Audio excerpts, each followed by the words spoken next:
Welcome back to another episode of Rock Boys Football. The Michigan Wolverines are officially running it back in 2023. Started with Blake Corum earlier in the week.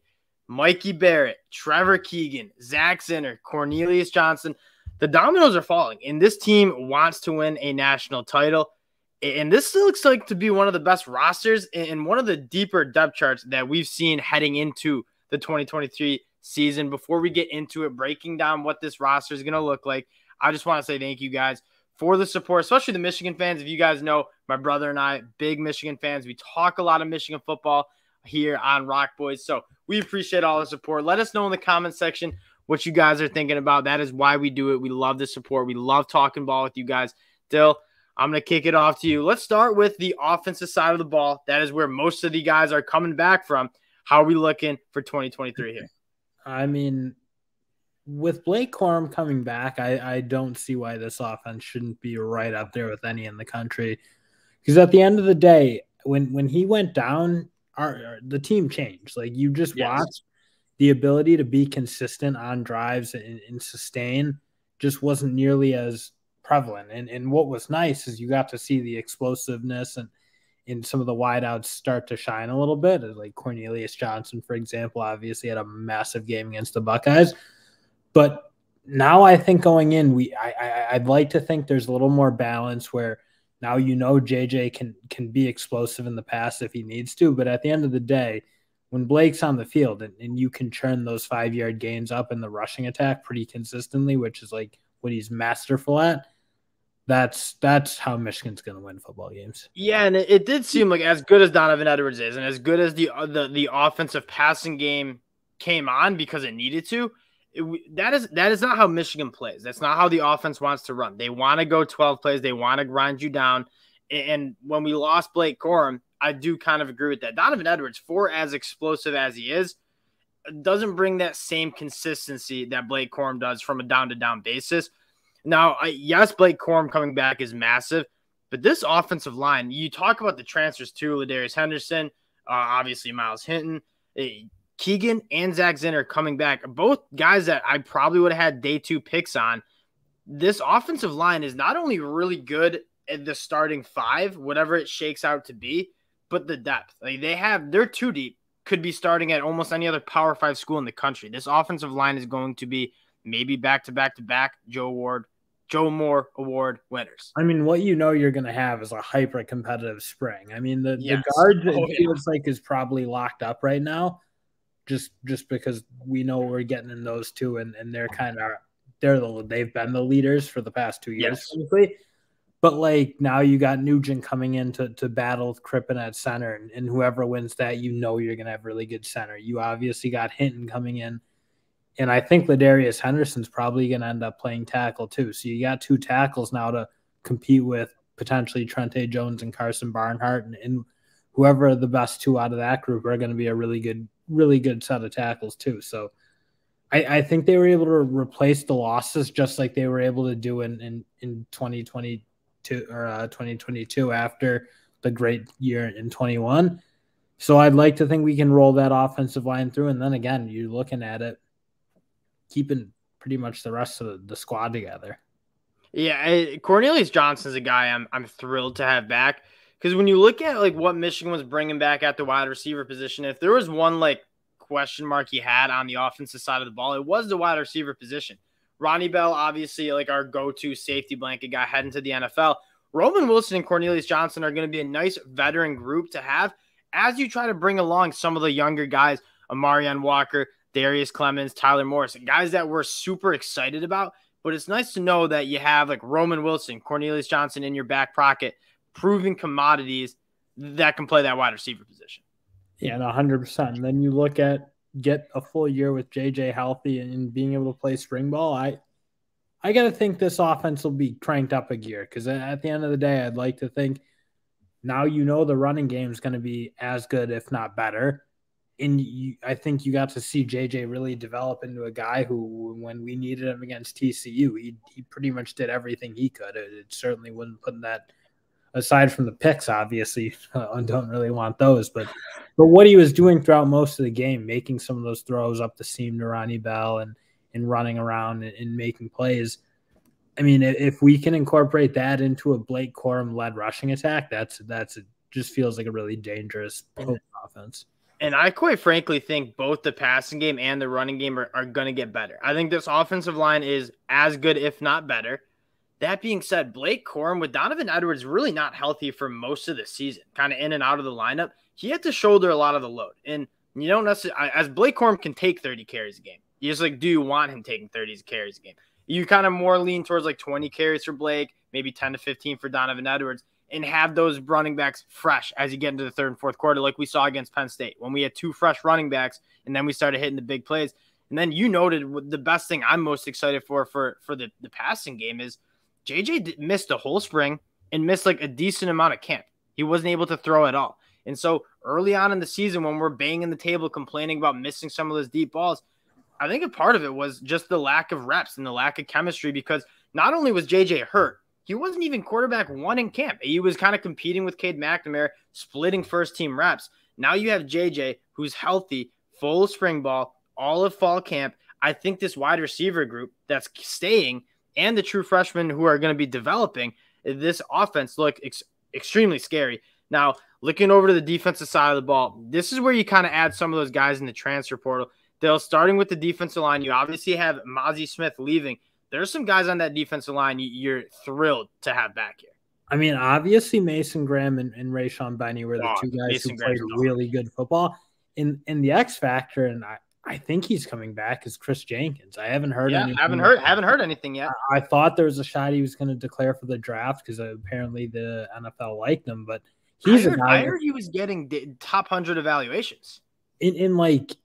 I mean, good for him.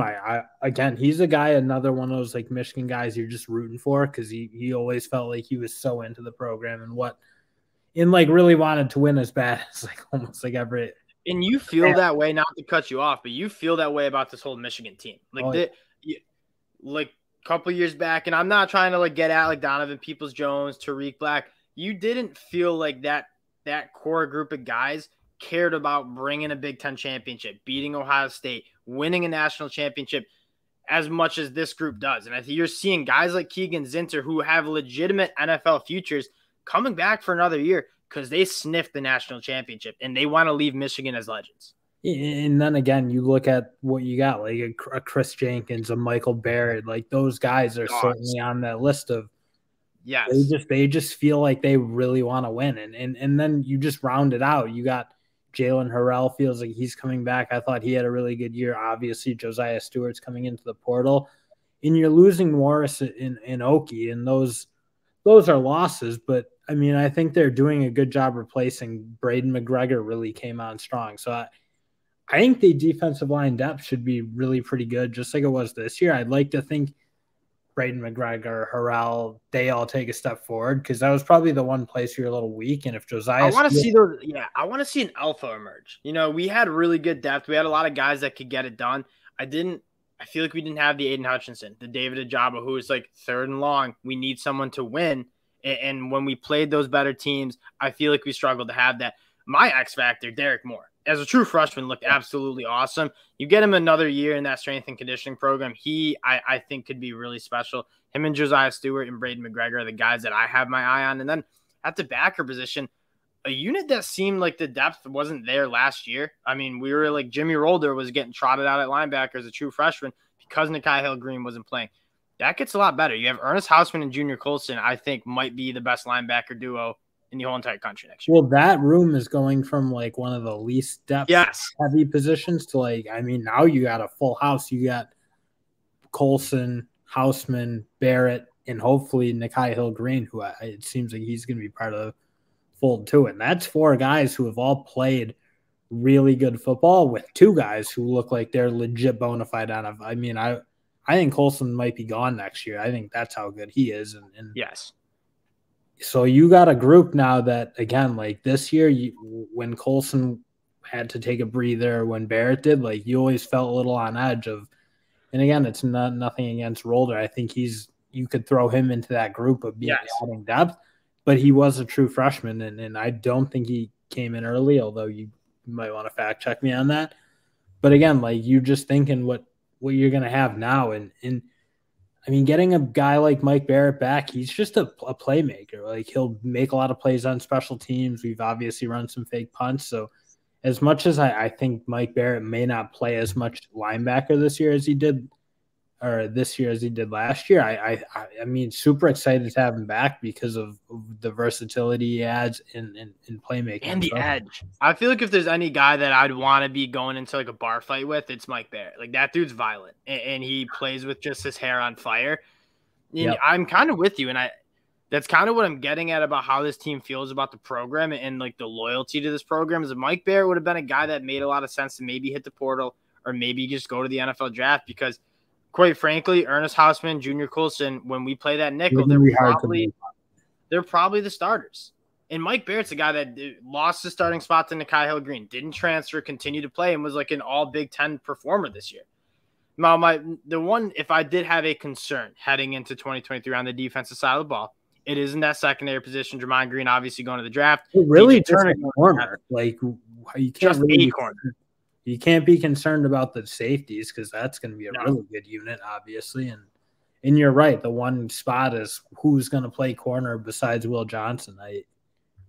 We'll see. I honestly don't know. I mean, Damani Jackson is probably like the real big get at this point. I know everyone's sniffing around and looking at what he's liking or his Instagram stories, and there's some hints out there. So it definitely stokes the fire, if you will. But I again, you got one spot you got to replace. I'm sure they'll find someone. And having a guy like Will Johnson just takes so much pressure off the secondary. Like, you can give the other cornerback, because Mikey Sandstrel at that nickel spot is a dog. And he's even a guy that probably would have been a draft pick if he went to the draft. That's how good of a year he had. Comes back another year, probably one of the best nickel cornerbacks in the whole entire country. And the crazy part is this was his first year playing the position. Will Johnson is truly a bona fide stud, in my opinion, looking like he'll be like a first-round pick. The one question is that other quarterback spot. I think Michigan has some guys, maybe Jalen Perry. There's the one question. We have one position that we have a question mark at. But again, you noted the safeties are great. I think Makari Page is going to come on in a big way. Rod Moore's a dog. I saw some Rod Moore slander. Rod Moore is – I saw it on Twitter. I don't know, some random person on Twitter. Like, Rod Moore, I think, is one of the most heady safeties in the whole entire country. Like, that dude's a magician. Wherever the football is, he's there. He's just there making plays. And he doesn't miss tackles. So it's just the instincts. And I get that he's not the freak athlete, maybe. Like, that's probably one thing you could say, but it doesn't prevent him because he what you said, he knows he's obviously just incredibly – his instincts are incredible. And you heard the story about Jim Harbaugh.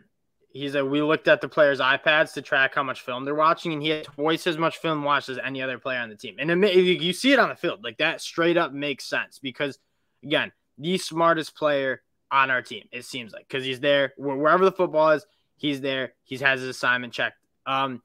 Again, this Michigan team heading into next year, you just have to be thrilled. And that the Twitter campaign of bringing back a Valiant I don't know how much NIL played a role in it. No doubt it played a little bit of a role. Oh, it must. I think the bigger role it plays is these guys just want to go play for Michigan, and they want to leave Michigan as going 3-0 in your last seasons against Ohio State, winning back-to-back Big Ten titles, and then obviously the one thing they all want to check off is winning that national championship. We should have played for a national championship, and you look at the other teams, and I'm not saying Georgia is going to be bad. I'm not saying Alabama or Ohio State is going to be bad. All those guys are looking like they're going to have to replace their quarterbacks and replace significant players on the team. And you look at teams in the top 5 from last year, the college football playoff contenders, Michigan's the only one bringing back their quarterback, and they're bringing back pretty much the whole team. And you lose a few guys to the NFL draft. And they killed the portal. So it's you look at who killed the portal. It was all teams that maybe you could argue needed to because they don't have a whole lot on the roster right now. So. And it's hard to say Michigan's the number 1 team in the country just because of what Georgia's done. I mean, going 15-0, winning back-to-back national titles. If you're asking me for, and this is, you asked me, we're Michigan fans, but if you ask me for who's the number 2 team in the country, it's really hard to argue that it's not going to be Michigan next year. Oh yeah, no, I'm fully on board of just everything this program's done the last 2 years. Like, just sign me up for everything. And what's the date? Let me check. It's the date. The date's January 15th, and I am absolutely cannot wait till next August. That's what being a fan's about. Very, very pumped for the future. Again, we appreciate the support you guys have shown. Wanted to keep it short, but just wanted to talk about this core group running it back for Michigan. You noticed it in 2021. This team feels different. Going into 2023, this team straight up feels different. The culture is there. We appreciate the fans checking us out. Again, if you do enjoy the content, you like talking Michigan ball, subscribe to the channel. We appreciate you guys. We'll talk to y'all later.